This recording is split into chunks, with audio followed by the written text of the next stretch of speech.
ਸਤਨਾਮ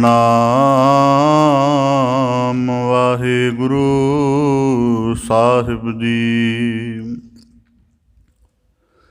ਫਿਰਤ ਫਿਰਤ ਪ੍ਰਭ ਆਇਆ,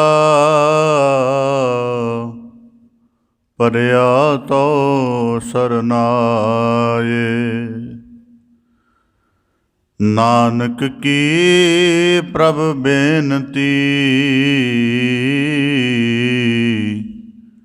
ਆਪਣੀ ਭਗਤੀ ਲਾਏ।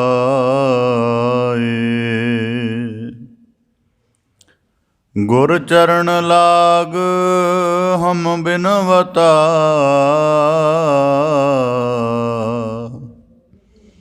ਪੂਛਤ ਕਹਿ ਜਿਉ ਪਾਇਆ। ਕਵਨ ਕਾਜ ਜਗ ਉਪਜੈ ਬਿਨਸੈ, ਕਹੋ ਮੋਹਿ ਸਮਝਾਇਆ। ਦੇਵ ਕਰੋ ਦਇਆ, ਮੋਹਿ ਮਾਰਗ ਲਾਵੋ। ਜਿਤ ਭੈ ਬੰਧਨ ਟੂਟੈ, ਜਨਮ ਮਰਨ ਦੁਖ ਫੇੜ ਕਰਮ ਸੁਖ। ਜੀਅ ਜਨਮ ਤੇ ਛੂਟੈ, ਮਾਇਆ ਮੋਹ ਮਨ ਆਗਲੜਾ ਪ੍ਰਾਣੀ। ਜਰਾ ਮਰਨ ਪਉ ਵਿਸਰ ਗਿਆ, ਕੁਟੰਬ ਦੇਖ ਬਿਗਸਹਿ ਕਮਲਾ ਦਿਓ। ਪਰ ਕਰ ਜੋਹੇ ਕਪਟ ਨਰਾ, ਦੂੜਾ ਆਇਓ ਹੈ ਜਮਹਿ ਤਣਾ। ਤਿਨ ਆਗ ਲੜੈ ਮੈਂ ਰਹਿਣ ਨਾ ਜਾਇ। ਕੋਈ ਕੋਈ ਸਾਜਣ ਆਏ ਕਹੈ, ਮਿਲ ਮੇਰੇ ਬੀਠੁਲਾ। ਲੈ ਬਾਹੜੀ ਵਲਾਇ, ਮਿਲ ਮੇਰੇ ਰਾਮਈਆ। ਮੈਂ ਲੇਹ ਛਡਾਏ। ਬੇਸੁਮਾਰ ਅਥਾਹ ਅਗਨਤ ਤੋਲੈ, ਜੋ ਬੁਲਾਵੋ ਤਿਉ ਨਾਨਕ ਦਾਸ ਬੋਲੇ। ਸਤਨਾਮ ਵਾਹਿਗੁਰੂ ਸਾਹਿਬ ਜੀ। ਕਬੀਰਾ ਜਹਾਂ ਗਿਆਨ ਤਹ ਧਰਮ ਹੈ, ਜਹਾਂ ਝੂਠ ਤਹ ਪਾਪ। ਜਹਾਂ ਲੋਭ ਤਹ ਕਾਲ ਹੈ, ਜਹਾਂ ਖਿਮਾ ਤਹ ਆਪ। ਵਾਹਿਗੁਰੂ ਜੀ ਕਾ ਖਾਲਸਾ, ਵਾਹਿਗੁਰੂ ਜੀ ਕੀ ਫਤਿਹ। ਧੰਨ ਧੰਨ ਸਤਿਗੁਰੂ ਗੁਰੂ ਗਰੀਬ ਨਿਵਾਜ ਪਤਿਤ ਪਾਵਨ ਭਗਤ ਵਛਲ ਕਿਰਪਾ ਨਿਧ ਦਇਆ ਨਿਧ ਕਰੁਣਾ ਨਿਧ ਸਤਿਗੁਰੂ ਸ੍ਰੀ ਗੁਰੂ ਗ੍ਰੰਥ ਸਾਹਿਬ ਜੀ ਦੀਨ ਦਇਆਲ ਪਾਤਸ਼ਾਹ, ਜਿਨ੍ਹਾਂ ਦੀ ਅਪਾਰ ਰਹਿਮਤ ਹੈ, ਅਥਾਹ ਬਖਸ਼ਿਸ਼ ਹੈ, ਜੋ ਸਤਿਗੁਰੂ ਸਾਹਿਬ ਜੀ ਨੇ ਸਾਨੂੰ ਸਭ ਨੂੰ ਆਪਣੀ ਮਿਹਰ ਭਰੀ ਬਖਸ਼ਿਸ਼ ਭਰੀ ਨਜ਼ਰ ਕਰਕੇ ਆਪਣੀ ਪਾਵਨ ਪਵਿੱਤਰ ਹਜ਼ੂਰੀ ਅੰਦਰ ਸਤਸੰਗਤ ਰੂਪ ਵਿੱਚ ਜੁੜ ਬੈਠਣ ਦਾ, ਸ਼ਬਦ ਦੀ ਸਾਧਨਾ ਦੇ ਨਾਲ ਜੁੜ ਕੇ ਆਪਣੇ ਅੰਤਰੀਵੀ ਜੀਵਨ ਦੀ ਗੁਰਮੁਖੀ ਘਾੜਤ ਕੱਢਣ ਦਾ, ਸਤਿਗੁਰੂ ਕੀ ਬਾਣੀ ਦੇ ਨਾਲ ਆਪਣੇ ਹਿਰਦੇ ਵਿੱਚ ਅੰਮ੍ਰਿਤ ਰਸ ਸੰਚਣ ਦਾ, ਸਾਚਾ ਧਨ ਕਮਾਉਣ ਦਾ ਅਵਸਰ ਬਖਸ਼ਿਸ਼ ਕਰਕੇ ਨਵਾਜ਼ਿਸ਼ ਕੀਤੀ ਹੈ ਜੀ। ਬੜੇ ਸੁਭਾਗਸ਼ਾਲੀ ਹੋ ਜੋ ਆਪ ਜੀ ਸਤਿਗੁਰੂ ਕੀ ਬਖਸ਼ਿਸ਼ ਨੂੰ ਗੁਰ ਹਜ਼ੂਰੀ ਦੇ ਵਿੱਚ ਜੁੜ ਬੈਠ ਕੇ ਕੀਰਤਨ ਰੂਪ ਦੇ ਵਿੱਚ ਮਾਨਣ ਦਾ ਯਤਨ ਕਰ ਰਹੇ ਸੀ। ਸਤਿਗੁਰੂ ਕੀ ਅਪਾਰ ਕਿਰਪਾ ਸਦਕਾ ਆਪ ਜੀ ਭਗਤ ਸਿਰਮੌਰ ਭਗਤ ਕਬੀਰ ਸਾਹਿਬ ਜੀ ਜਿਨ੍ਹਾਂ ਦੇ ਪਾਵਨ ਉਚਾਰਨ ਸ਼ਲੋਕਾਂ ਦੀ ਲੜੀਵਾਰ ਵਿਆਖਿਆ ਸ਼ਰਵਣ ਕਰ ਰਹੇ ਹੋ ਜੀ। ਲੜੀਵਾਰ ਪਾਵਨ ਬਾਣੀ ਦੀ ਲੜੀਵਾਰ ਵਿਚਾਰ ਦੇ ਨਾਲ ਜੁੜਨ ਦਾ ਯਤਨ ਕਰੀਏ ਜੀ। ਵਿਚਾਰ ਪ੍ਰਾਰੰਭ ਕਰਨ ਤੋਂ ਪਹਿਲਾਂ ਬੜੇ ਅਦਬ ਸਹਿਤ ਉਚਾਰਨ ਕਰੋ ਜੀ। ਸਤਨਾਮ ਸ੍ਰੀ ਵਾਹਿਗੁਰੂ ਸਾਹਿਬ ਜੀ।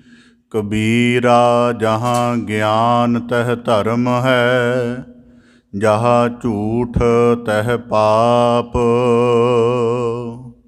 ਲੜੀਵਾਰ ਸ਼ਲੋਕਾਂ ਦੇ ਅੰਤਰਗਤ ਭਗਤ ਕਬੀਰ ਸਾਹਿਬ ਜੀ ਨੇ ਸਾਨੂੰ ਜੀਵਨ ਦੇ ਅਧਿਆਤਮ ਦੇ ਬੜੇ ਗੁਹਜ ਅਨੁਭਵ ਸੂਤਰ ਰੂਪ ਦੇ ਵਿੱਚ ਸਮਝਾਏ ਹਨ, ਬਖਸ਼ਿਸ਼ ਕੀਤੇ ਹਨ।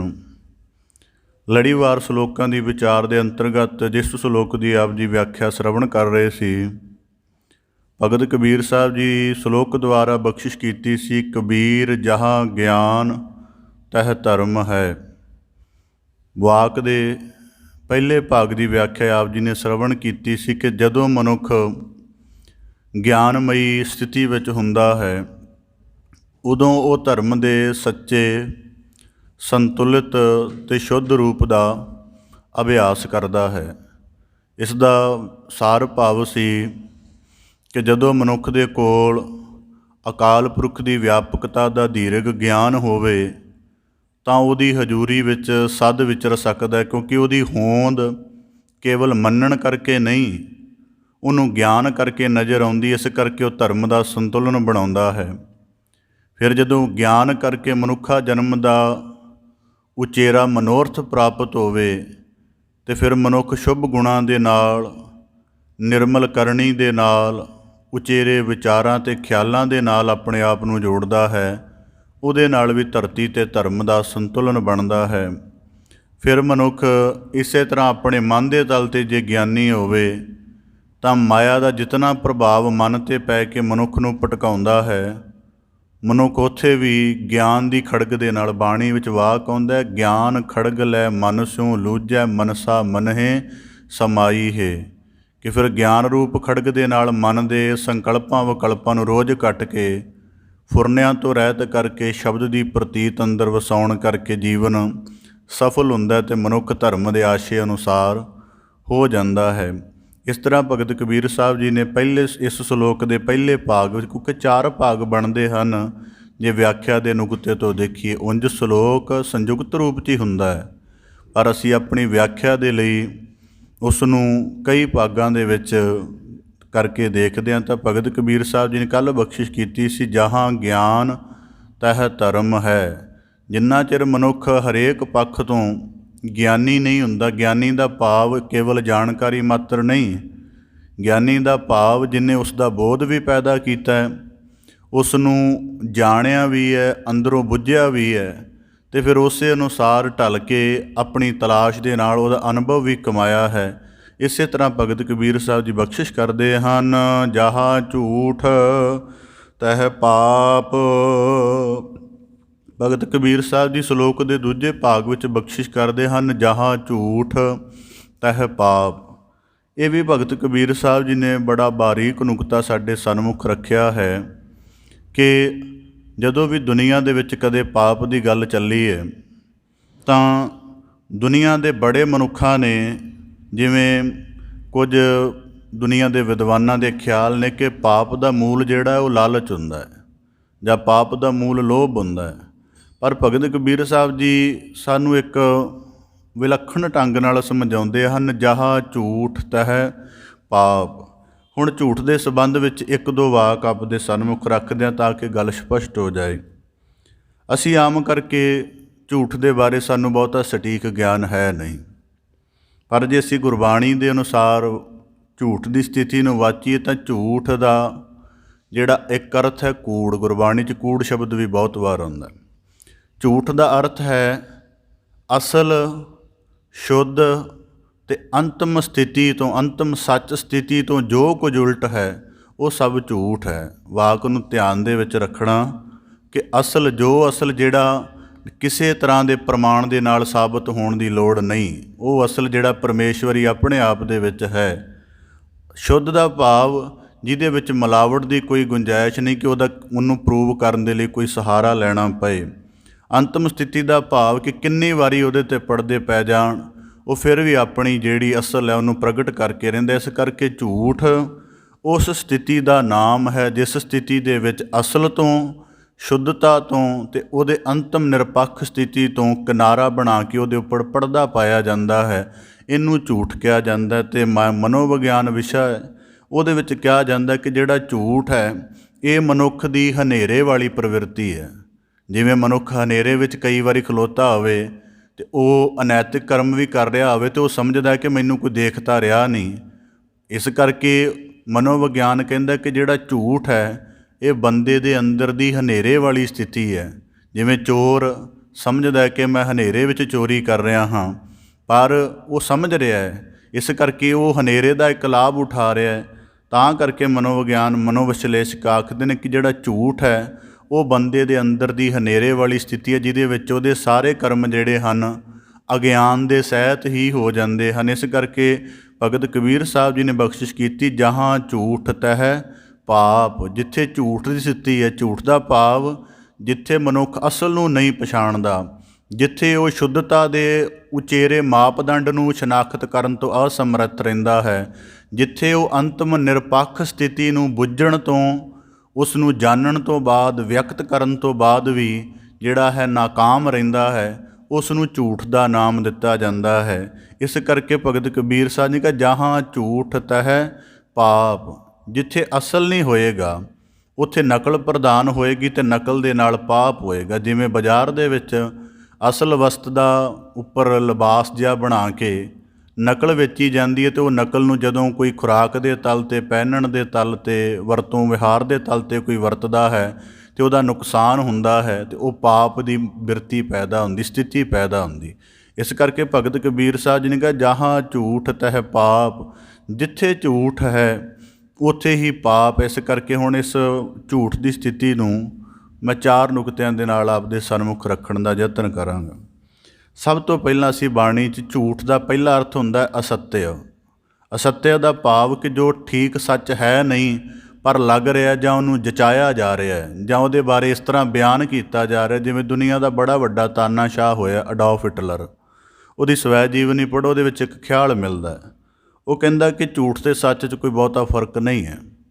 ਬਹੁਤ ਵਾਰੀ ਕਿਸੇ ਝੂਠ ਨੂੰ ਦੁਹਰਾਇਆ ਜਾਵੇ ਅਤੇ ਉਹ ਸੱਚ ਲੱਗਣ ਲੱਗ ਪੈਂਦਾ, ਕਿਉਂਕਿ ਉਹ ਬਹੁਤ ਜਚਣ ਲੱਗ ਪੈਂਦਾ ਮਨੋਵਿਗਿਆਨਕ ਤਲ 'ਤੇ, ਸੁਭਾਵਿਕ ਤਲ 'ਤੇ। ਇਸ ਕਰਕੇ ਭਗਤ ਕਬੀਰ ਸਾਹਿਬ ਜੀ ਕਹਿੰਦੇ, ਜਹਾਂ ਝੂਠ ਤਹਿ ਪਾਪ। ਝੂਠ ਦੇ ਸੰਬੰਧ ਵਿੱਚ 4 ਨੁਕਤਿਆਂ 'ਤੇ ਆਪਦੇ ਸਨਮੁਖ ਅਰਜ਼ ਕਰਾਂ। ਸਭ ਤੋਂ ਪਹਿਲਾਂ ਹੈ ਝੂਠ ਦਾ ਅਰਥ ਅਸੱਤਯ, ਭਾਵ ਕਿ ਕੂੜ, ਨਾਸ਼ਵਾਨ, ਮਿੱਥਿਆ। ਸਤਿਗੁਰੂ ਦੀ ਬਾਣੀ ਦੇ ਵਿੱਚ ਅਸੀਂ ਵਾਕ ਪੜ੍ਹਦੇ ਹਾਂ, ਜਗ ਰਚਨਾ ਸਭ ਝੂਠ ਹੈ, ਜਾਨ ਲਿਹੋਰੇ ਮੀਤ। ਹੁਣ ਜਦੋਂ ਗੁਰੂ ਸਾਹਿਬ ਜੀ ਨੇ ਇੱਥੇ ਝੂਠ ਸ਼ਬਦ ਵਰਤਿਆ ਹੈ ਤਾਂ ਉਸ ਦਾ ਭਾਵ ਹੈ ਕਿ ਜਿਹੜਾ ਜਗਤ ਹੈ, ਜੋ ਨਜ਼ਰ ਆ ਰਿਹਾ, ਜੋ ਮਹਿਸੂਸ ਹੋ ਰਿਹਾ, ਜਿਸ ਵਰਤੋਂ ਦੇ ਤਹਿਤ ਜਗਤ ਦਾ ਸਾਰਾ ਭਾਵ ਮਨੁੱਖ ਆਪਣੇ ਅੰਦਰ ਮਹਿਸੂਸ ਕਰ ਰਿਹਾ, ਗੁਰੂ ਸਾਹਿਬ ਜੀ ਕਹਿੰਦੇ ਝੂਠ। ਇਹਦਾ ਭਾਵ, ਝੂਠ ਦਾ ਅਰਥ ਹੋ ਗਿਆ ਨਾਸ਼ਵਾਨ, ਮਿੱਥਿਆ। ਤਾਂ ਗੁਰੂ ਸਾਹਿਬ ਜੀ ਕਹਿੰਦੇ ਜਾਨ ਲਿਹੋਰੇ ਮੀਤ। ਹੁਣ ਮਨੁੱਖ ਇਸ ਝੂਠ ਵਿੱਚ ਕਿਵੇਂ ਪੈਂਦਾ ਹੈ?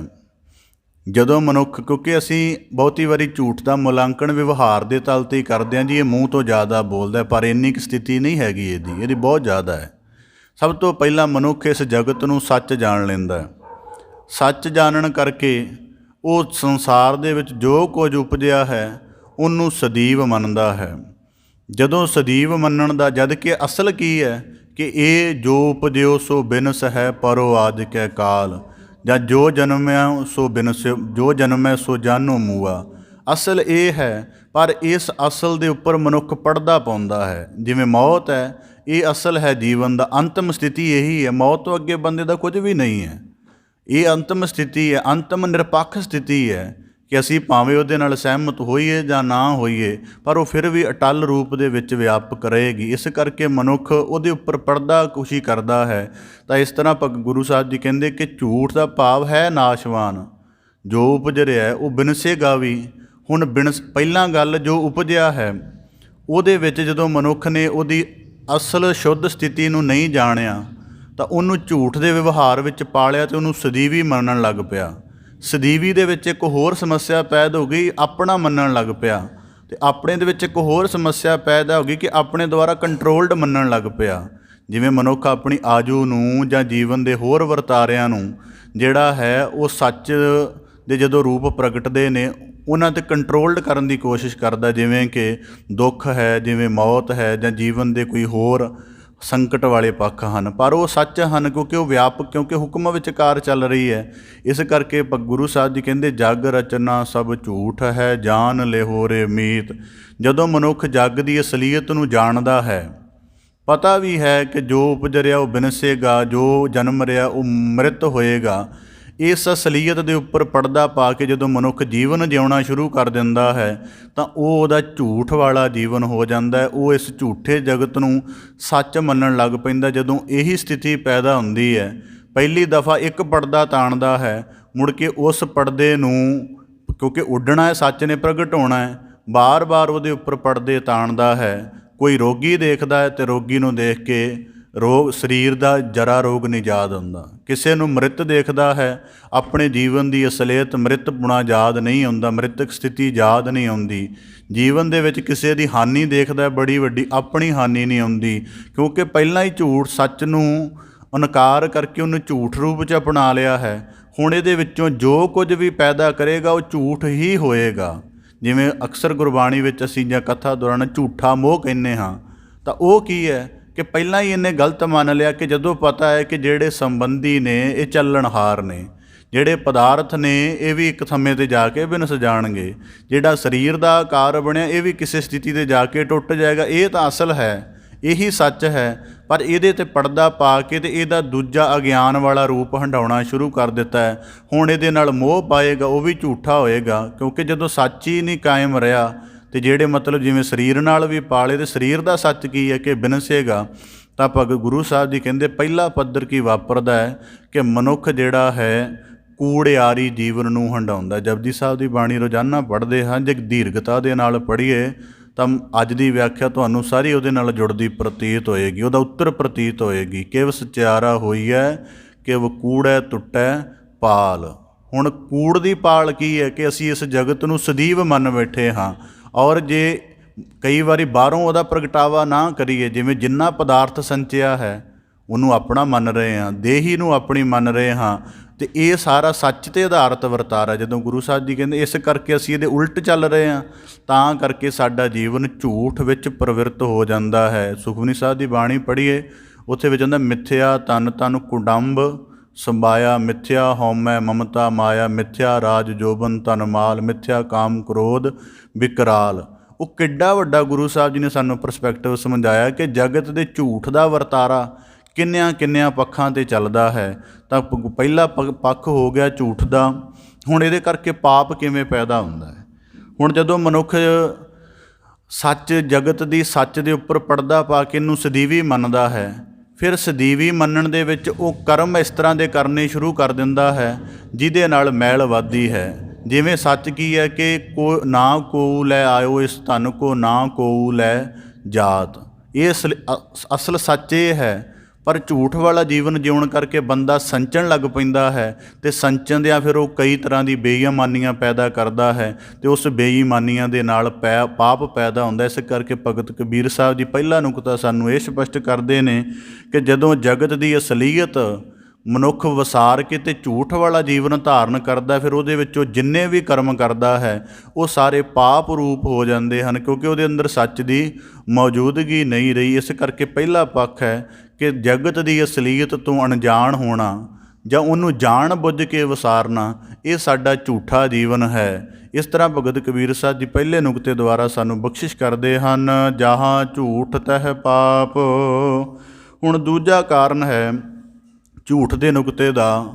ਝੂਠ ਮਨੋਵਿਗਿਆਨਕ ਨੁਕਤਾ ਸਮਝਣ ਦੇ ਵਿੱਚ ਯਤਨ ਕਰੀਏ।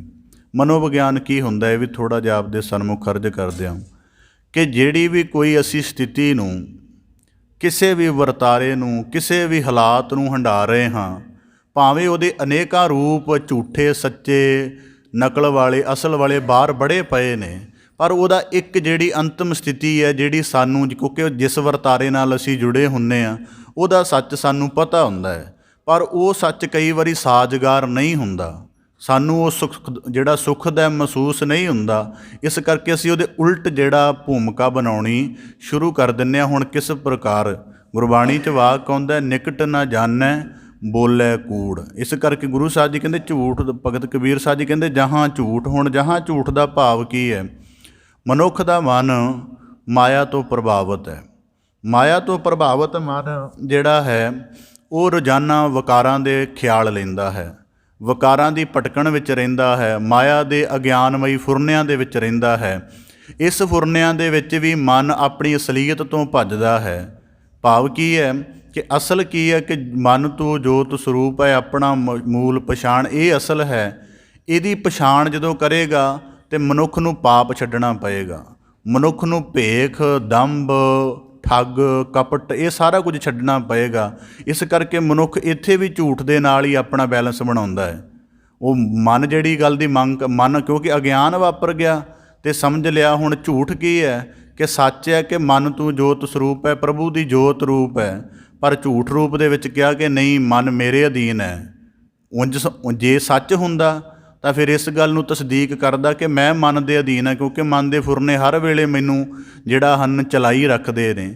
ਪਰ ਇਸ ਅਸਲੀਅਤ 'ਤੇ ਵੀ ਮਨੁੱਖ ਪਰਦਾ ਪਾਉਂਦਾ ਅਤੇ ਝੂਠ ਦਾ ਪਰਦਾ ਤਾਣ ਕੇ ਕਹਿੰਦਾ ਕਿ ਮੈਂ ਮਨ ਮੇਰੇ ਅਧੀਨ ਹੈ। ਤਾਂ ਉਸ ਮਨ ਅਧੀਨ ਦੇ ਵਿੱਚ ਮਨੋਵਿਗਿਆਨਕ ਸਮੱਸਿਆ ਕੀ ਵਾਪਰਦੀ ਹੈ? ਹੁਣ ਕਿਵੇਂ ਇਹਨੂੰ ਬਾਰੀਕੀ ਦੇ ਨਾਲ ਆਪ ਜੀ ਨੇ ਸਮਝਣ ਦਾ ਯਤਨ ਕਰਨਾ।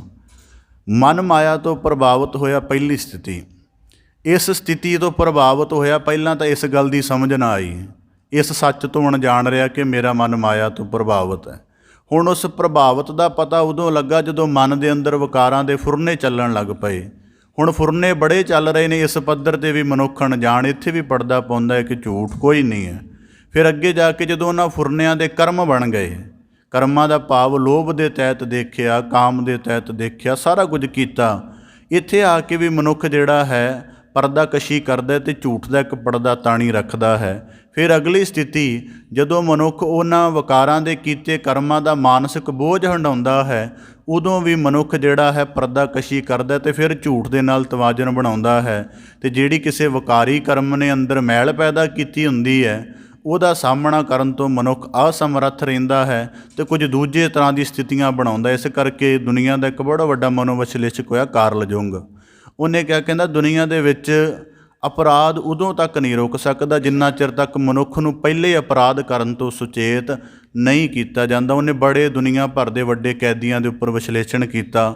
ਉਹਦੇ ਵਿੱਚ ਉਹਨੇ ਇਹੀ ਸਿੱਟਾ ਕੱਢਿਆ ਕਿ ਪਹਿਲੀ ਦਫਾ ਜਿਹੜਾ ਅਪਰਾਧ ਅਚੇਤ ਜਾਂ ਸੁਚੇਤ ਤਰੀਕੇ ਨਾਲ ਹੋ ਗਿਆ, ਬਾਅਦ 'ਚ ਉਹਨਾਂ ਨੇ ਇਸ ਤਰ੍ਹਾਂ ਦੇ ਪਾਪ ਨੇ ਮਾਨਸਿਕ ਬੋਝ ਵਿੱਚ ਦੱਬ ਦਿੱਤਾ ਕਿ ਮੁੜ ਕੇ ਦੂਜੇ ਪਾਪ ਕਰਮ, ਦੂਜੇ ਅਪਰਾਧ ਸਾਰੇ ਹੀ ਆਪਣੇ ਆਪ ਹੁੰਦੇ ਗਏ। ਇਸ ਕਰਕੇ ਉਹਨੇ ਕਿਹਾ ਪਹਿਲੀ ਦਫਾ ਜਿਹੜਾ ਹੈ ਮਨੁੱਖ ਪਾਪ ਤੋਂ ਸੁਚੇਤ ਹੋਏਗਾ।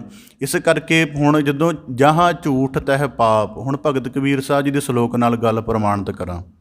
ਗੁਰਬਾਣੀ 'ਚ ਵਾਕ ਹੁੰਦਾ ਭਗਤ ਕਬੀਰ ਸਾਹਿਬ ਜੀ ਦਾ, ਕਬੀਰ ਜੇਤੇ ਪਾਪ ਕੀਏ ਰਾਖੇ ਤਲੈ ਦੁਰਾਏ।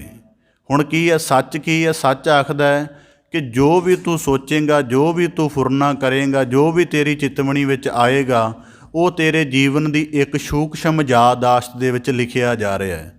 ਜਿਵੇਂ ਹੁਣ ਬਚਪਨ ਦੇ ਕਿੰਨੇ ਪਾਪ ਪੁੰਨ ਕਰਮ ਸਾਨੂੰ ਵਿਸਰ ਗਏ ਹੋਣਗੇ, ਪਰ ਜਿਹੜਾ ਸਾਡੀ ਚਿੱਤ ਦਾ ਸੂਖਸ਼ਮ ਹਿੱਸਾ ਹੈ ਯਾਦਾਸ਼ਤ ਵਾਲਾ, ਉਹਦੇ ਵਿੱਚ ਹਰੇਕ ਫੁਰਨਾ ਅੰਕਿਤ ਹੋ ਗਿਆ ਹੈ। ਅਤੇ ਉਹ ਕੁਝ ਕੁ ਸਾਨੂੰ ਯਾਦ ਵੀ ਨਹੀਂ, ਜਿਵੇਂ ਬਚਪਨ ਦੇ ਵਿੱਚ ਕਿਸੇ ਜੀਵ 'ਤੇ ਹਿੰਸਾ ਕੀਤੀ ਸਾਨੂੰ ਯਾਦ ਹੋਵੇਗੀ ਕਿ ਇਸ ਤਰ੍ਹਾਂ ਦਾ ਕਰਮ ਕੀਤਾ ਹੈ।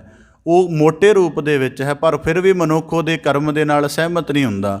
ਇੰਝ ਹੀ ਮਨੁੱਖ ਜਦੋਂ ਝੂਠ ਦੇ ਵਿੱਚ ਹੁੰਦਾ, ਜਹਾਂ ਝੂਠ, ਉਹ ਜਿੰਨੇ ਗਲਤ ਫੁਰਨੇ ਨੇ ਉਹਨਾਂ ਦਾ ਇਕਬਾਲ ਨਹੀਂ ਕਰਦਾ, ਗਲਤ ਕਰਮਾਂ ਦਾ ਵੀ ਇਕਬਾਲ ਨਹੀਂ ਕਰਦਾ, ਗਲਤ ਕਰਮਾਂ ਦੇ ਫਲ ਦਾ ਵੀ ਇਕਬਾਲ ਨਹੀਂ ਕਰਦਾ। ਇਸ ਕਰਕੇ ਹਰ ਵੇਲੇ ਆਪਣੇ ਆਪ ਨੂੰ ਝੂਠ ਵਿੱਚ ਰਹਿੰਦਾ, ਇਸ ਕਰਕੇ ਉਹਦੇ ਪਾਪ ਵੱਧਦੇ ਜਾਂਦੇ ਨੇ। ਜਦੋਂ ਅਸੀਂ ਆਹ ਵਾਕ ਵਰਤਦੇ ਨਾ, ਮੈਂ ਕੱਲ੍ਹ ਹੀ ਇਸ ਗੱਲ ਨੂੰ ਵਿਚਾਰ ਰਿਹਾ ਸੀ ਕਿ ਅਸੀਂ ਸ਼ਬਦਾਂ ਨੂੰ ਕਦੀ ਗਹਿਰਾ ਨਹੀਂ ਜਾਣਿਆ।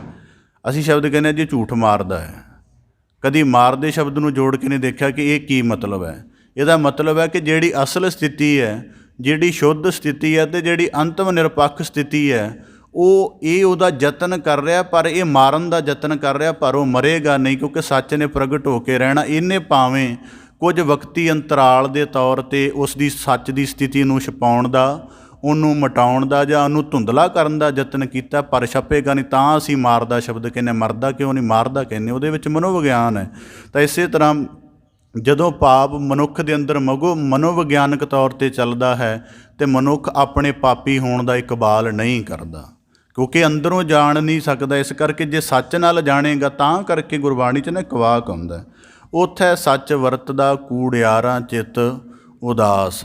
ਜਦੋਂ ਮਨ ਦੇ ਅੰਤਰੀਵ ਦੀ ਗੱਲ ਹੁੰਦੀ ਹੈ, ਤਾਂ ਉਦੋਂ ਜਦੋਂ ਸੱਚ ਦਾ ਜ਼ਿਕਰ ਹੁੰਦਾ ਹੈ, ਤਾਂ ਉਦੋਂ ਮਨੁੱਖ ਦਾ ਕਰਮ ਗੁਰੂ ਸ਼ਬਦ ਦੇ ਸਾਹਮਣੇ ਸਪਸ਼ਟ ਹੋ ਜਾਂਦਾ ਹੈ ਕਿ ਇਹ ਕਿੰਨੇ ਹਿੱਸੇ ਵਿੱਚ ਪਾਪੀ ਹੈ, ਕਿੰਨੇ ਹਿੱਸੇ ਦੇ ਵਿੱਚ ਸੱਚ ਹੈ। ਇਸ ਕਰਕੇ ਭਗਤ ਕਬੀਰ ਸਾਹਿਬ ਜੀ ਦੂਜਾ ਨੁਕਤਾ ਦੱਸਦੇ ਕਿ ਪਾਪ ਦਾ ਮਨੋਵਿਗਿਆਨਕ ਕਾਰਨ ਕੀ ਹੈ, ਕਿ ਮਨੁੱਖ ਜਿਹੜਾ ਝੂਠ ਹੋਣ ਕਰਕੇ ਆਪਣੀ ਅਸਲ ਸਥਿਤੀ ਨੂੰ ਨਹੀਂ ਕਬੂਲਦਾ, ਨਾ ਹੀ ਉਹਦੀ ਪਛਾਣ ਕਰਨ ਦਾ ਯਤਨ ਕਰਦਾ ਹੈ। ਹੁਣ ਜਿਵੇਂ ਕਾਨੂੰਨ ਵੱਲ ਦੇਖੀਏ, ਕਾਨੂੰਨ ਕੋਲੋਂ ਦੋਵੇਂ ਧਿਰਾਂ ਚਲੀਆਂ ਜਾਂਦੀਆਂ ਨੇ, ਉਹ ਦੋਵਾਂ ਦੀ ਗੱਲ ਸੁਣਦੇ ਨੇ ਅਤੇ ਬਾਅਦ 'ਚੋਂ ਇੱਕ ਖੋਜਬੀਨ, ਤਲਾਸ਼, ਸਭ ਕੁਝ ਕਰਦੇ ਨੇ, ਤਫਤੀਸ਼, ਅਤੇ ਫਿਰ ਲੱਭ ਲੈਂਦੇ, ਕਿਉਂਕਿ ਉਹਨਾਂ ਨੂੰ ਪਤਾ ਹੁੰਦਾ ਹੈ ਕਿ ਦੋਵੇਂ ਆਏ ਨੇ, ਦੋਵਾਂ ਦੇ ਵਿੱਚ ਇੱਕ ਝੂਠ ਹੈ। ਇੰਜ ਜਿਹੜਾ ਜਹਾਂ ਝੂਠ ਤਹਿ ਪਾਪ, ਜੇ ਮਨੁੱਖ ਨੂੰ ਆਪਣੇ ਅੰਤਰੀਵ ਦਾ ਸੱਚ ਗਿਆਨ ਹੋਏਗਾ ਅਤੇ ਉਹ ਆਪਣੇ ਜੀਵਨ ਦੇ ਹਰ ਹਿੱਸੇ 'ਚੋਂ ਚੇਤੰਨ ਹੋਏਗਾ, ਅਤੇ ਇਸ ਕਰਕੇ ਫਿਰ ਉਹ ਪਛਾਣ ਕਰ ਲਏਗਾ ਕਿ ਮੇਰਾ ਜਿਹੜਾ ਜੀਵਨ ਹੈ ਕਿੰਨਾ ਅੰਤਰੀਵ ਰੂਪ ਦੇ ਵਿੱਚ ਮੈਲਾ ਹੈ, ਅਤੇ ਉਸ ਅੰਤਰੀਵ ਮੈਲ ਨੂੰ ਮੈਂ ਕਿੰਨੀ ਵਾਰੀ ਢੱਕ ਰਿਹਾ ਹਾਂ। ਤਾਂ ਇਸ ਕਰਕੇ ਭਗਤ ਕਬੀਰ ਸਾਹਿਬ ਜੀ ਕਹਿੰਦੇ ਮਨੋਵਿਗਿਆਨਕ ਕਾਰਨ ਹੈ। ਹੁਣ ਇਹਦੇ ਵਿੱਚ ਇੱਕ ਹੋਰ ਵੀ ਮਨੋਵਿਗਿਆਨ ਦੇ ਨੁਕਤੇ ਤੋਂ ਗੱਲ ਦੱਸਦੇ ਹਾਂ। ਜਦ ਕੋਈ ਦੁਨੀਆ ਦੇ ਵਿੱਚ ਮਨੁੱਖ ਪਾਪ ਕਰਮ ਕਰਦਾ ਹੈ, ਜਦ ਕੋਈ ਚੋਰੀ ਕਰਦਾ ਹੈ, ਬੇਈਮਾਨੀ ਕਰਦਾ ਹੈ, ਕਪਟ ਕਰਦਾ ਹੈ, ਉਦੋਂ ਉਹਦੇ ਅੰਦਰ ਇੱਕ ਸੁਭਾਵਿਕ ਡਰ ਪਿਆ ਹੁੰਦਾ ਹੈ। ਦੁਨੀਆ ਦਾ ਵੱਡੇ ਤੋਂ ਵੱਡਾ ਅਪਰਾਧੀ ਵੀ ਜਿਹੜਾ ਹੈ, ਜਦੋਂ ਕੋਈ ਪਾਪ ਕਰਮ ਕਰਦਾ, ਸੁਭਾਵਿਕ ਉਹਨੂੰ ਆਪਣੇ ਆਪ ਤੋਂ ਹੀ ਡਰ ਆਉਂਦਾ ਹੈ। ਜਿਹੜਾ ਆਪਣੇ ਆਪ ਤੋਂ ਡਰ ਹੋਣ ਦਾ ਮਤਲਬ ਹੈ, ਉਹਦਾ ਭਾਵ ਹੈ ਕਿ ਤੇਰੇ ਜੀਵਨ ਦੇ ਵਿੱਚ ਸੱਚ ਦੀ ਮੌਜੂਦਗੀ ਹੈ। ਇਸ ਸੱਚ ਦੀ ਮੌਜੂਦਗੀ ਦੇ ਵਿੱਚ ਜਿਹੜਾ ਤੂੰ ਅਪਵਿੱਤਰ ਕਰਮ ਕਰ ਰਿਹਾ, ਅਨੈਤਿਕ ਕਰਮ ਕਰ ਰਿਹਾ ਹੈ, ਇਹ ਤੈਨੂੰ ਡਰ ਰੂਪ ਦੇ ਵਿੱਚ ਚੇਤੰਨ ਕਰ ਰਿਹਾ ਕਿ ਅੱਜ ਇਹ ਡਰ ਹੈ, ਕੱਲ੍ਹ ਨੂੰ ਇਹ ਡਰ ਜਦੋਂ ਪੀੜਾ ਹੋ ਗਿਆ ਤੇ ਇਹਨੇ ਮਾਨਸਿਕ ਬੋਝ ਬਣ ਜਾਣਾ ਹੈ, ਅਤੇ ਤੈਨੂੰ ਇਸ ਮਾਨਸਿਕ ਬੋਝ ਨੇ ਦੱਬ ਲੈਣਾ, ਅਤੇ ਤੇਰਾ ਕਦੀ ਪਾਪ ਕਰਮ ਤੋਂ ਖਹਿੜਾ ਨਹੀਂ ਛੁੱਟਣਾ। ਪਰ ਮਨੁੱਖ ਉੱਥੇ ਅਚੇਤ ਹੋ ਜਾਂਦਾ ਹੈ। ਚੋਰੀ ਕਰਨ ਲੱਗਿਆ ਦੇਖਦਾ ਕੋਈ ਵੀ ਨਹੀਂ ਹੈ, ਪਰ ਫਿਰ ਵੀ ਵਸਤ ਚੁੱਕਦੇ ਆਲੇ ਦੁਆਲੇ ਦੇਖੀ ਜਾਂਦਾ ਹੈ। ਇਹਦਾ ਮਤਲਬ ਹੈ ਕਿ ਉਹਦੀ ਜਿਹੜੀ ਸਰੀਰਕ ਫਨੋਮਨਾ ਹੈ ਵਾਈਬਰੇਟਿੰਗ ਵਾਲਾ, ਉਹ ਯਾਦ ਕਰਵਾ ਰਿਹਾ ਹੈ ਕਿ ਜਿਸ ਪਾਪ ਕਰਮ ਕਰਦਿਆਂ ਤੈਨੂੰ ਭੀਤ ਹੋ ਰਿਹਾ ਹੈ ਜਾਂ ਪਛੇਮਾਨ ਹੋ ਰਿਹਾ, ਇਹਦਾ ਕਾਰਨ ਹੈ ਕਿ ਤੂੰ ਝੂਠ ਦੀ ਸਥਿਤੀ ਵਿੱਚ ਹੈ। ਇਸ ਕਰਕੇ ਭਗਤ ਕਬੀਰ ਸਾਹਿਬ ਜੀ ਕਹਿੰਦੇ ਜਹਾਂ ਝੂਠ ਤਹਿ ਪਾਪ। ਜਦੋਂ ਮਨੁੱਖ ਆਪਣੇ ਅੰਦਰਲੇ ਸੱਚ ਨੂੰ ਨਹੀਂ ਕਬੂਲਦਾ, ਅੰਦਰਲੇ ਸੱਚ ਨੂੰ ਕਬੂਲਣ ਦਾ ਮਤਲਬ ਕਿ ਮੇਰੇ ਅੰਦਰ ਜੋ ਵੀ ਵਾਸਨਾ ਦਾ, ਤ੍ਰਿਸ਼ਨਾ ਦਾ ਜਾਂ ਮਾਇਆ ਦੇ ਵਿਕਾਰਾਂ ਦਾ ਪ੍ਰਭਾਵ ਹੈ, ਭਗਤ ਕਬੀਰ ਸਾਹਿਬ ਜੀ ਕਹਿੰਦੇ ਇਹਦੇ 'ਤੇ ਜਦੋਂ ਪਰਦਾ ਪਾਈ ਜਾਂਦਾ ਹੈ ਅਤੇ ਪਾਪ ਵੱਧਦੇ ਜਾਂਦੇ ਹਨ। ਬਾਹਰੋਂ ਲਿਬਾਸ ਉੱਜਲ ਬਣਾ ਲੈਂਦਾ ਹੈ, ਪਰ ਅੰਤਰੀਵ 'ਤੇ ਕਾਰਜ ਨਹੀਂ ਕਰਦਾ। ਇਸ ਕਰਕੇ ਜਹਾਂ ਝੂਠ ਤਹਿ ਪਾਪ। ਝੂਠ ਦਾ ਭਾਵ ਫਿਰ ਦੁਬਾਰਾ ਅਰਜ਼ ਕਰਦੇ ਹਾਂ ਕਿ ਮਨ ਦੀ ਅਸਲ ਸਥਿਤੀ, ਹੁਣ ਜਿਵੇਂ ਸਾਨੂੰ ਬਚਪਨ ਵਿੱਚ ਮਨ ਮਿਲਿਆ ਸੀ, ਉਹਦੇ ਵਿੱਚ ਕਿਹੜੀ ਵਿਕਾਰ ਦੀ ਪਾਹ ਲੱਗੀ ਹੋਈ ਸੀ? ਕੋਈ ਨਹੀਂ ਸੀ। ਉਹਦੇ ਵਿੱਚ ਕੋਈ ਦਵੈਤ ਨਹੀਂ ਸੀ, ਕੋਈ ਕਪਟ ਨਹੀਂ ਸੀ, ਉਹਦਾ ਸੱਚ ਰੂਪ ਸੀ। ਅਸੀਂ ਉਸ ਸੱਚ ਰੂਪ ਨੂੰ ਸਾਰੀ ਜ਼ਿੰਦਗੀ ਨਹੀਂ ਹੰਢਾ ਸਕਦੇ, ਕਿਉਂਕਿ ਅਸੀਂ ਨਹੀਂ, ਸਾਡੀ ਫਿਤਰਤ ਹੀ ਨਹੀਂ ਐਸੀ ਕਿ ਸਾਰੀ ਜ਼ਿੰਦਗੀ ਮਨ ਨੂੰ ਵਿਕਾਰਾਂ ਤੋਂ ਰਹਿਤ ਰੱਖ ਸਕੀਏ। ਇਸ ਕਰਕੇ ਵਿਕਾਰਾਂ ਦਾ ਭਾਰ ਪਾ ਕੇ ਉਹਨੂੰ ਮਲੀਨ ਕਰਦੇ ਹਾਂ, ਅਤੇ ਫਿਰ ਜਦੋਂ ਕੋਈ ਗੁਰਬਾਣੀ ਵਿੱਚ ਸੱਚ ਦੀ ਗੱਲ ਹੁੰਦੀ ਹੈ ਅਤੇ ਫਿਰ ਸਾਡਾ ਮਨ ਕੂੜਿਆਰ ਹੁੰਦਾ ਹੈ, ਉਸ ਗੱਲ ਦੇ ਨਾਲ ਸਹਿਮਤ ਨਹੀਂ ਹੁੰਦਾ। ਇਸ ਕਰਕੇ ਪਹਿਲਾ ਨੁਕਤਾ ਸੀ ਕਿ ਝੂਠ ਦਾ ਮਤਲਬ ਅਸਲ ਸਥਿਤੀ ਦੇ ਪਰਦਾ ਪਾ ਕੇ ਅਤੇ ਉਹਦੇ ਅਗਿਆਨ ਵਾਲੇ ਰੂਪ ਨੂੰ ਜਿਉਣਾ ਸ਼ੁਰੂ ਕਰ ਦੇਣਾ। ਜਿਵੇਂ ਮੈਂ ਕੱਲ੍ਹ ਹੀ ਵਿਚਾਰਿਆ ਕਿ ਝੂਠ ਦੇ ਨਾਲ ਰਸ ਸ਼ਬਦ ਵੀ ਕਿਹਾ ਜਾਂਦਾ ਹੈ।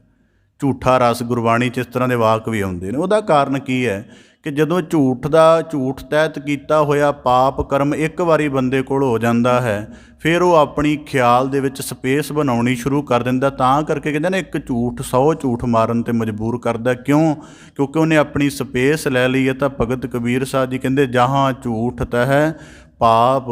ਜਦੋਂ ਮਨੁੱਖ ਆਪਣੇ ਅਸਲ 'ਤੇ ਪੜਦਾ ਪਾਏਗਾ ਕਿ ਮਨ ਸ਼ਵੱਛ ਮਿਲਿਆ ਹੈ, ਜੀਵਨ ਸ਼ਵੱਛ ਮਿਲਿਆ ਹੈ, ਇਸ ਸ਼ਵੱਛ ਨੂੰ ਕਾਇਮ ਰੱਖਣਾ ਸਚਿਆਰ ਸੀ। ਹੁਣ ਜਿਵੇਂ ਰੋਜ਼ਾਨਾ ਹੀ ਵਾਕ ਪੜ੍ਹਦੇ ਆ, ਪਰ ਕਦੀ ਸੋਚਿਆ ਨਹੀਂ ਕਿ ਕਿਵੇਂ ਸਚਿਆਰਾ ਹੋਈ ਹੈ। ਉਹਦੇ ਵਿੱਚ ਸੌਖਾ ਹੀ ਦੱਸਿਆ ਹੋਇਆ ਅੱਗੇ ਗੁਰੂ ਸਾਹਿਬ ਜੀ ਨੇ ਕਿ ਨਾਨਕ ਹੁਕਮੈ ਜੇ ਬੁੱਝੈ, ਕਿ ਹੁਕਮ ਰੂਪ ਦੇ ਵਿੱਚ ਜਿਹੜਾ ਤੇਰਾ ਜੀਵਨ ਉਤਪੰਨ ਹੋਇਆ ਉਹਦੇ ਵਿੱਚ ਕੋਈ ਮੈਲ ਨਹੀਂ ਸੀ। ਇਹ ਮੈਲ ਤਾਂ ਤੂੰ ਬਾਅਦ 'ਚ ਕਮਾਈ ਹੈ।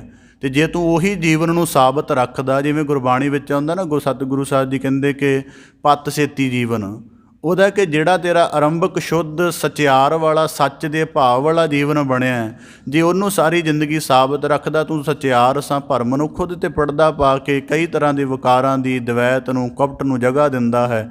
ਇਸ ਕਰਕੇ ਇੱਥੇ ਵੀ ਮਨੁੱਖ ਝੂਠ ਜਿਉਂਦਾ ਹੈ, ਤਾਂ ਕਰਕੇ ਉਹਦੇ ਪਾਪ ਵੱਧਦੇ ਜਾਂਦੇ ਨੇ। ਅੱਜ ਦੁਨੀਆ ਦੇ ਵਿੱਚ ਕਾਨੂੰਨ ਦਾ ਸਿਲਸਿਲਾ ਚੱਲਦਾ ਹੈ। ਕਾਨੂੰਨ ਸਿਰਫ ਉਸੇ ਚੀਜ਼ ਨੂੰ ਪਕੜਦਾ ਹੈ ਜਿਹਦਾ ਕੋਈ ਦਲੀਲ, ਸਬੂਤ, ਕੋਈ ਪ੍ਰਮਾਣ ਬਾਹਰ ਰਹਿ ਗਿਆ। ਅੰਦਰਲੇ ਗੱਲ ਨੂੰ ਕਾਨੂੰਨ ਕਦੀ ਨਹੀਂ ਪਕੜ ਸਕਦਾ। ਜਿਵੇਂ ਚੋਰੀ ਕੀਤੀ ਗਈ ਹੈ, ਚੋਰੀ ਦਾ ਕੋਈ ਸਬੂਤ, ਦ੍ਰਿਸ਼ ਹੋਏਗਾ, ਕੋਈ ਚਸ਼ਮਦੀਦ ਹੋਏਗਾ, ਕਾਨੂੰਨ ਇਸ ਗੱਲ ਨੂੰ ਪਕੜਦਾ ਹੈ। ਪਰ ਜਿਹੜੀ ਝੂਠ ਦੀ ਸਥਿਤੀ ਹੈ ਉਹ ਇਹਦੇ ਨਾਲੋਂ ਬਰੀਕ ਹੈ। ਬਰੀਕ ਦਾ ਭਾਵ ਕੀ ਹੈ ਕਿ ਇਹ ਤਾਂ ਅਪਰਾਧ ਹੈ ਜਿਹੜਾ ਨਜ਼ਰ ਆ ਗਿਆ, ਜਿਹੜਾ ਪਾਪ ਹੋ ਰਿਹਾ ਹਰ ਵੇਲੇ, ਅਤੇ ਉਹ ਝੂਠ ਹੋਣ ਕਰਕੇ ਪਾਪ ਹੋ ਰਿਹਾ, ਕਿਉਂਕਿ ਮਨੁੱਖ ਆਪਣੇ ਅਸਲ ਸੱਚ ਤੋਂ ਅਣਜਾਣ ਹੈ। ਇਸ ਕਰਕੇ ਭਗਤ ਕਬੀਰ ਸਾਹਿਬ ਜੀ ਕਹਿੰਦੇ, ਜਹਾਂ ਝੂਠ ਤਹਿ ਪਾਪ। ਅਸੀਂ ਅਕਸਰ ਜ਼ਿਕਰ ਕਰਦੇ ਜੇ ਅਸੀਂ ਪਾਪੀ ਹਾਂ, ਪਰ ਅਸੀਂ ਇਸ ਸੱਚ ਨੂੰ ਕਬੂਲ ਨਹੀਂ ਕਰਦੇ ਕਿ ਸਾਡਾ ਮਨ ਮਾਇਆ ਤੋਂ ਪ੍ਰਭਾਵਿਤ ਹੈ ਅਤੇ ਨਿੱਤ ਵਿਕਾਰਾਂ ਦੇ ਫੁਰਨੇ ਸਾਨੂੰ ਪਛੇਮਾਨ ਕਰੀ ਰੱਖਦੇ ਹਨ। ਭਗਤ ਕਬੀਰ ਸਾਹਿਬ ਜੀ ਕਹਿੰਦੇ, ਦੂਜਾ ਨੁਕਤਾ ਹੈ, ਜਹਾਂ ਝੂਠ ਤਹਿ ਪਾਪ। ਜਿੱਥੇ ਬੰਦਾ ਆਪਣੇ ਮਨ ਦੀ ਅਸਲ ਸਥਿਤੀ ਨੂੰ ਆ ਕੇ ਕਬੂਲ ਨਹੀਂ ਕਰਦਾ, ਉੱਥੇ ਉਹ ਝੂਠਾ ਹੋ ਜਾਂਦਾ ਹੈ। ਇਸ ਕਰਕੇ ਗੁਰਬਾਣੀ ਦੇ ਵਿੱਚ ਵਾਕ ਆਉਂਦਾ, ਝੂਠ ਬੋਲ ਬਿਖ ਖਾਵਣਿਆ, ਕਿ ਇੱਕ ਵਾਰੀ ਝੂਠ ਜਿਹੜਾ ਹੈ ਉਹ ਜ਼ਹਿਰ ਮਾਤਰ ਹੋ ਜਾਂਦਾ, ਫਿਰ ਬੰਦੇ ਨੂੰ ਗਰਸਦਾ ਹੀ ਜਾਂਦਾ ਹੈ। ਇਸ ਤਰ੍ਹਾਂ ਭਗਤ ਕਬੀਰ ਸਾਹਿਬ ਜੀ ਦੂਜਾ ਨੁਕਤਾ ਬਖਸ਼ਿਸ਼ ਕਰਦੇ ਹਨ, ਜਹਾਂ ਝੂਠ ਤਹਿ ਪਾਪ। ਤੀਜਾ ਨੁਕਤਾ ਭਗਤ ਕਬੀਰ ਸਾਹਿਬ ਜੀ ਬਖਸ਼ਿਸ਼ ਕਰਦੇ ਹਨ ਵਿਵਹਾਰ ਦਾ। ਵਿਵਹਾਰ ਦਾ ਭਾਵ ਕੀ ਹੈ? ਦੁਨੀਆ ਦੇ ਵਿੱਚ ਨਾ ਮੈਂ ਬੜੇ ਬੰਦੇ ਦੇਖੇ ਨੇ, ਜਦੋਂ ਕਹਿੰਦੇ ਨਾ ਕਿ ਮੈਂ ਝੂਠਾ ਬੰਦਾ ਪਸੰਦ ਨਹੀਂ ਕਰਦਾ, ਮੈਨੂੰ ਉਹਨਾਂ 'ਤੇ ਥੋੜ੍ਹਾ ਜਿਹਾ ਗੁੰਜਾਇਸ਼ ਆਉਣ ਲੱਗ ਪੈਂਦੀ ਗੱਲ ਦੀ ਕਿ ਇਹ ਕਹਿ ਕੀ ਰਹੇ ਨੇ। ਝੂਠਾ ਦਾ ਭਾਵ ਕੀ ਹੈ? ਹੁਣ ਪਹਿਲੇ ਦੋ ਨੁਕਤੇ ਸ਼ਰਵਣ ਕੀਤੇ ਨੇ, ਜੇ ਉਹਨਾਂ ਨੁਕਤਿਆਂ ਨੂੰ ਇਮਾਨਦਾਰੀ ਨਾਲ ਧਾਰਨ ਕਰੀਏ ਤਾਂ ਜਗਤ ਵਿੱਚ ਕਿੰਨੇ ਝੂਠੇ ਹੋਣਗੇ। ਅਸੀਂ ਇਸ ਜਗਤ ਨੂੰ ਸੱਚ ਮੰਨ ਕੇ ਬੈਠੇ ਹਾਂ, ਇਸ ਤੋਂ ਵੱਡਾ ਝੂਠਾ ਕੌਣ ਹੋ ਸਕਦਾ? ਉਸ ਤੋਂ ਦੂਜੀ ਸਥਿਤੀ ਜੋ ਸਾਡੇ ਮਨ ਦੀ ਅੰਦਰੂਨੀ ਸਥਿਤੀ ਹੈ, ਕਦੀ ਅਸੀਂ ਉਹਨੂੰ ਪੂਰਾ ਇਕਬਾਲ ਨਹੀਂ ਕਰਦੇ, ਇਸ ਤੋਂ ਵੱਡਾ ਝੂਠਾ ਕੌਣ ਹੋ ਸਕਦਾ? ਪਰ ਫਿਰ ਵੀ ਬੰਦੇ ਕਹਿੰਦੇ ਨੇ ਮੈਂ ਝੂਠੇ ਨੂੰ ਬਰਦਾਸ਼ਤ ਨਹੀਂ ਕਰਦਾ। ਪਤਾ ਨਹੀਂ ਕਿਹੜੀ ਉਹਨਾਂ ਦੀ ਸੋਚਣ ਸਮਰੱਥਾ ਹੋਏਗੀ। ਤੀਜਾ ਨੁਕਤਾ ਵਿਵਹਾਰ ਦੇ ਨੁਕਤੇ ਤੋਂ, ਕਿ ਇਹ ਜ਼ਿਆਦਾ ਸਮਝ ਆਉਂਦਾ ਸਾਨੂੰ। ਪਹਿਲੇ ਦੋ ਨੁਕਤੇ ਸ਼ਾਇਦ ਨਾ ਸਮਝ ਆਉਣ ਜਾਂ ਘੱਟ ਸਮਝ ਆਉਣ। ਤੀਜਾ ਨੁਕਤਾ ਕੀ ਹੈ? ਵਿਵਹਾਰ ਦੇ ਵਿੱਚ ਮਨੁੱਖ ਪਾਪੀ ਸਾਬਤ ਹੋ ਗਿਆ ਜਾਂ ਉਹਦੇ ਪਾਪ ਦਾ ਕਿਸੇ ਨੂੰ ਪਤਾ ਲੱਗ ਗਿਆ। ਹੁਣ ਉਹ ਸਥਿਤੀ ਜਿਹੜੀ ਹੈ ਸੱਚ ਵਾਲੀ ਤੰਗ ਕਰੇਗੀ, ਜਾਂ ਆਪਣੇ ਗੁਨਾਹ ਕਰਮ ਦਾ ਕਿਸੇ ਨੂੰ ਪਤਾ ਲੱਗ ਗਿਆ ਹੈ, ਉਹ ਗੁਨਾਹ ਦੀ ਸਥਿਤੀ ਜਦੋਂ ਸਾਹਮਣੇ ਪ੍ਰਗਟ ਹੋਏਗੀ ਤੰਗ ਕਰੇਗੀ, ਮੁਸ਼ਕਿਲ ਪੈਦਾ ਕਰੇਗੀ। ਇਸ ਕਰਕੇ ਮਨੁੱਖ ਫਿਰ ਆਪਣੇ ਝੂਠ ਨੂੰ ਜ਼ੁਬਾਨ 'ਤੇ ਲੈ ਆਉਂਦਾ ਹੈ। ਜਿਹੜੀ ਅਸਲ ਸਥਿਤੀ ਹੈ ਉਹਦੇ 'ਤੇ ਪਰਦਾ ਪਾਉਣ ਦੇ ਲਈ ਫਿਰ ਜ਼ੁਬਾਨ ਦੀ ਵਰਤੋਂ ਕਰਨੀ ਸ਼ੁਰੂ ਕਰ ਦਿੰਦਾ ਹੈ, ਅਤੇ ਜ਼ੁਬਾਨ ਦੀ ਵਰਤੋਂ ਦੇ ਨਾਲ ਫਿਰ ਕਈ ਤਰ੍ਹਾਂ ਦੇ, ਤਾਂ ਹੁਣ ਇਹ ਗੱਲ ਵਿਵਹਾਰ ਦੇ ਵਿੱਚੋਂ ਸਮਝ ਆਏਗੀ ਕਿ ਇੱਕ ਨੂੰ ਦਬਾਉਣ ਦੇ ਲਈ ਕਿਉਂਕਿ ਜਦੋਂ ਪਹਿਲੀਆਂ ਦੋ ਸਥਿਤੀਆਂ ਦੇ ਅੰਦਰੂਨੀ ਤੌਰ 'ਤੇ ਵਾਚ ਲੈਂਦਾ ਤਾਂ ਸ਼ਾਇਦ ਮੌਖਿਕ ਝੂਠ ਨਾ ਮਾਰਨਾ ਪੈਂਦਾ। ਜੇ ਪਹਿਲੇ ਪੱਧਰ 'ਤੇ ਜਾਣ ਲੈਂਦਾ ਕਿ ਮਨ ਦੇ ਵਿੱਚ ਇਹ ਪਾਪ ਹੋ ਗਿਆ, ਇਸ ਪਾਪ ਦਾ ਕਰਮ ਬਣ ਗਿਆ। ਇਸ ਕਰਕੇ ਇੱਕ ਦੁਨੀਆ ਦਾ ਨਾਵਲਕਾਰ ਹੋਇਆ ਵਿਕਟਰ ਹਿਊਗੋ, ਉਹਦਾ ਇੱਕ ਨਾਵਲ ਹੈ ਲੈਜ ਮਿਜ਼ਰੇਬਲ। ਉਹਦੇ ਵਿੱਚ ਉਹਨੇ ਬੰਦੇ ਦੇ ਅੰਦਰ ਦੀ ਭਿਅੰਕਰਤਾ ਦੱਸੀ ਹੈ ਕਿ ਜਦੋਂ ਇੱਕ ਪਾਸੇ ਪਾਪ ਭਾਰੂ ਹੋ ਜਾਂਦਾ ਹੈ, ਦੂਜੇ ਪਾਸੇ ਸੱਚ ਵੀ ਹੁੰਦਾ ਹੈ, ਅਤੇ ਉਸ ਸੱਚ ਦੇ ਵਿੱਚੋਂ ਜਦੋਂ ਬੰਦਾ ਉੱਭਰਦਾ ਕਿਵੇਂ ਦਾ ਹੋਣਾ ਚਾਹੀਦਾ। ਕਿਉਂਕਿ ਅਸੀਂ ਇਹਨਾਂ ਨੁਕਤਿਆਂ ਨੂੰ ਪੜ੍ਹਦੇ ਨਹੀਂ, ਤਾਂ ਕਰਕੇ ਸਾਨੂੰ ਪਛਾਣ ਨਹੀਂ ਹੁੰਦੀ। ਤਾਂ ਭਗਤ ਕਬੀਰ ਸਾਹਿਬ ਜੀ ਕਹਿੰਦੇ ਵਿਵਹਾਰ ਦਾ ਨੁਕਤਾ ਕੀ ਹੈ? ਹੁਣ ਇਹ ਵਿਵਹਾਰ ਕਿਵੇਂ ਚੱਲਦਾ ਹੈ?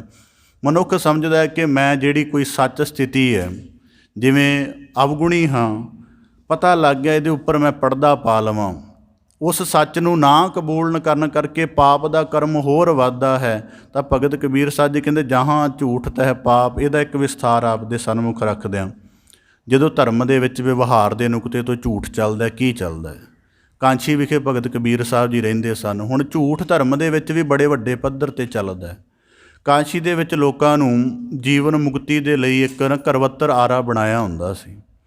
ਉਸ ਕਰਵੱਤਰ ਆਰੇ ਦੇ ਵਿੱਚ ਕਿਹਾ ਜਾਂਦਾ ਸੀ ਕਿ ਜਿਹੜਾ ਆਪਣਾ ਸਾਰਾ ਕੁਝ ਜ਼ਮੀਨ ਜਾਇਦਾਦ ਦਾਨ ਕਰਕੇ ਇੱਥੇ ਆਪਣੀ ਧੌਣ ਕਟਵਾਏਗਾ ਉਹ ਜੀਵਨ ਮੁਕਤੀ ਨੂੰ ਪ੍ਰਾਪਤ ਹੋਏਗਾ। ਅਤੇ ਬੜੇ ਲੋਕ ਐਸਾ ਕਰਦੇ ਸਨ। ਗੁਰੂ ਨਾਨਕ ਸਾਹਿਬ ਜੀ ਵੀ ਗਏ ਉੱਥੇ।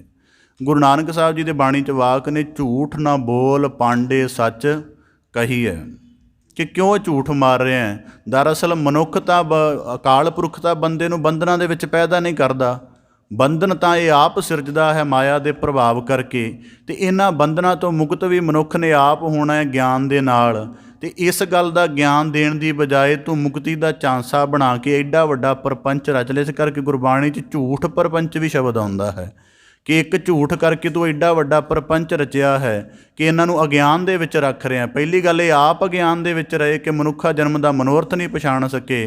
ਹੁਣ ਜਦੋਂ ਇਹਨਾਂ ਨੂੰ ਮਨੋਰਥ ਦੀ ਪ੍ਰਾਪਤੀ ਚਾਹੀਦੀ ਹੈ ਅਤੇ ਉਸ ਮਨੋਰਥ ਦੀ ਪ੍ਰਾਪਤੀ ਦਾ ਜਿਹੜਾ ਤੂੰ ਸਿਲਸਿਲਾ ਬਣਾਇਆ ਉਹ ਵੀ ਝੂਠਾ ਹੈ ਕਿ ਕੀ ਇਹ ਕਰਵੱਤਰ ਆਰੇ ਦੇ ਨਾਲ ਹੀ ਮਨੁੱਖ ਦੀ ਮੁਕਤੀ ਹੋ ਜਾਏਗੀ। ਇਹਦੇ ਨਾਲ ਤਾਂ ਸਰੀਰ ਕੱਟ ਦੇਵੇਗਾ, ਪਰ ਜਿਹੜੇ ਅੰਦਰ ਸੂਖਸ਼ਮ ਬੰਧਨ ਬਣੇ ਪਏ ਹਨ ਮੋਹ ਦੇ ਵਿਕਾਰਾਂ ਦੇ, ਉਹਨਾਂ ਨੂੰ ਕਿਵੇਂ ਕੱਟੇਗਾ। ਇਸ ਕਰਕੇ ਹੁਣ ਜਿਵੇਂ ਦੁਨੀਆ ਦੇ ਵਿੱਚ ਬੜੇ ਵੱਡੇ ਝੂਠ ਚੱਲੇ ਨੇ ਧਰਮ ਦੇ ਵਿੱਚ ਵੀ। ਜਿਵੇਂ ਧਰਮ ਦੇ ਵਿੱਚ ਮਨੁੱਖ ਨੂੰ ਜੀਵਨ ਦੀ ਵਰਤਮਾਨਤਾ ਦੀ ਅਸਲੀਅਤ ਨਹੀਂ ਦਿਖਾਈ ਗਈ ਅਤੇ ਉਹਦੀ ਕਲਪਨਾ ਨੂੰ ਝੂਠ ਰੂਪ ਦੇ ਵਿੱਚ ਦੂਜਾ ਰੂਪ ਸਿਰਜ ਦਿੱਤਾ ਗਿਆ ਕਿ ਜਿਵੇਂ ਸਵਰਗ ਪ੍ਰਾਪਤੀ ਹੈ। ਉਹਨੂੰ ਗਿਆਨ ਦੇ ਨਾਲ, ਸੱਚ ਦੇ ਅਭਿਆਸ ਦੇ ਨਾਲ ਆਪਣੇ ਇਸ ਜੀਵਨ ਨੂੰ ਸਵਰਗ ਬਣਾਉਣਾ ਨਹੀਂ ਦੱਸਿਆ। ਕਿਤਾਬੇ ਮੀਰਦਾਸ 'ਚ ਜ਼ਿਕਰ ਆਉਂਦਾ ਹੈ ਕਿ ਜੇ ਤੁਸੀਂ ਆਪਣੀ ਧਰਮ ਪੁਸਤਕ ਨੂੰ ਠੀਕ ਤਰ੍ਹਾਂ ਪੜ੍ਹਿਆ ਹੁੰਦਾ ਤਾਂ ਤੁਹਾਨੂੰ ਪਤਾ ਹੁੰਦਾ ਕਿ ਇਸ ਦੁਨੀਆ ਨੂੰ ਸਵਰਗ ਕਿਵੇਂ ਬਣਾਉਣਾ। ਇਸ ਕਰਕੇ ਧਰਮ ਵਿੱਚ ਜਦੋਂ ਝੂਠ ਚੱਲਦਾ, ਭਗਤ ਕਬੀਰ ਸਾਹਿਬ ਜੀ ਕਹਿੰਦੇ ਉਦੋਂ ਵੀ ਪਾਪ ਪੈਦਾ ਹੁੰਦਾ ਹੈ। ਪਾਪ ਦਾ ਭਾਵ ਕਿ ਉਹਨੂੰ ਮੁਕਤੀ ਚਾਹੀਦੀ ਸੀ ਅਤੇ ਹੁਣ ਭਾਵੇਂ ਧਨ ਦੀ ਮਨਸ਼ਾ ਨਾਲ ਕਰਵੱਤਰ ਆਰਾ ਚਲਾਇਆ ਹੈ, ਪਰ ਉਹਦੀ ਜਿਹੜੀ ਜੀਵਨ ਨੂੰ ਮੁਕਤੀ ਦੇ ਝੂਠ ਨਾਲ ਖਤਮ ਕਰ ਦਿੱਤਾ ਹੈ, ਉਹਦਾ ਪਾਪ ਤਾਂ ਕੱਟਣ ਵਾਲੇ ਦੇ ਸਿਰ ਰਹੇਗਾ ਹੀ।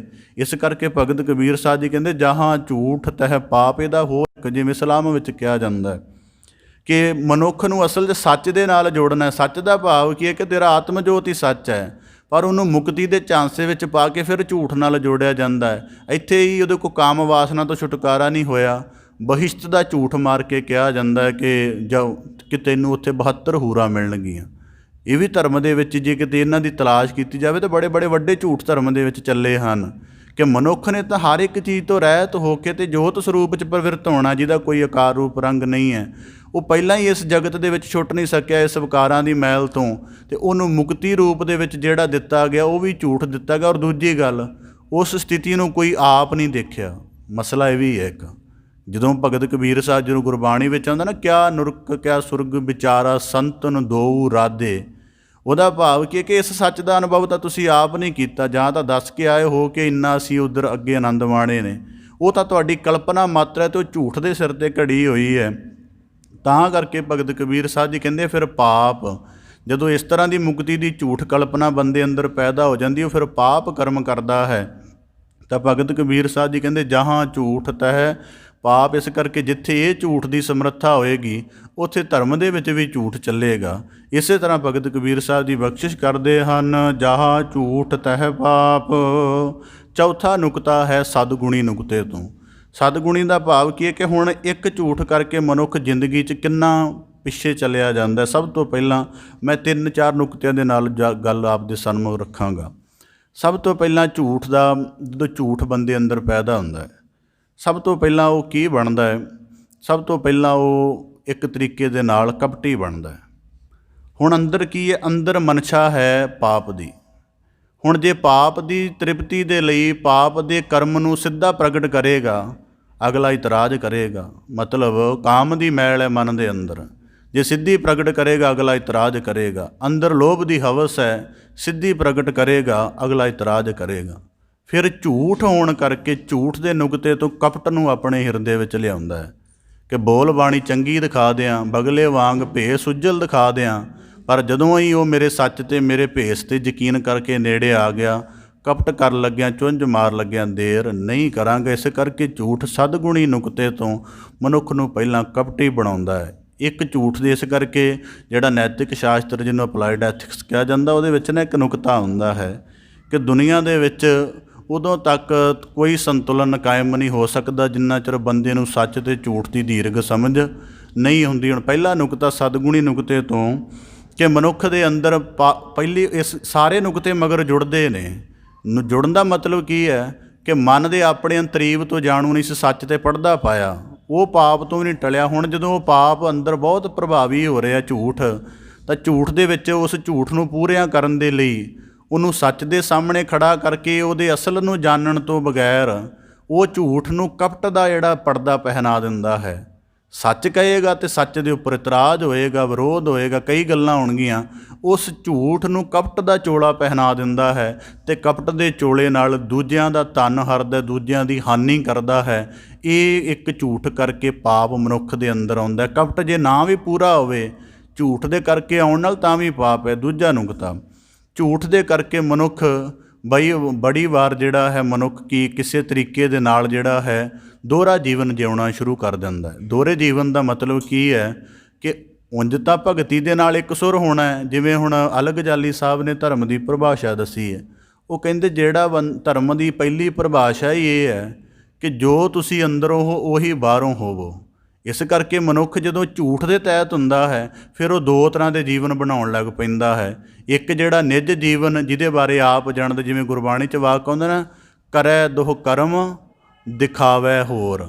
ਉਹ ਕਰਮ ਦੋਹਰੇ ਚੱਲ ਰਹੇ ਪਰ ਉਹਦਾ ਦਿਖਾਵਾ ਬਣਾਉਣ ਲੱਗ ਪੈਂਦਾ ਹੈ। ਇਸ ਕਰਕੇ ਮਨੁੱਖ ਉਹਦੇ ਵਿੱਚ ਭੇਖੀ ਹੋ ਜਾਂਦਾ ਹੈ।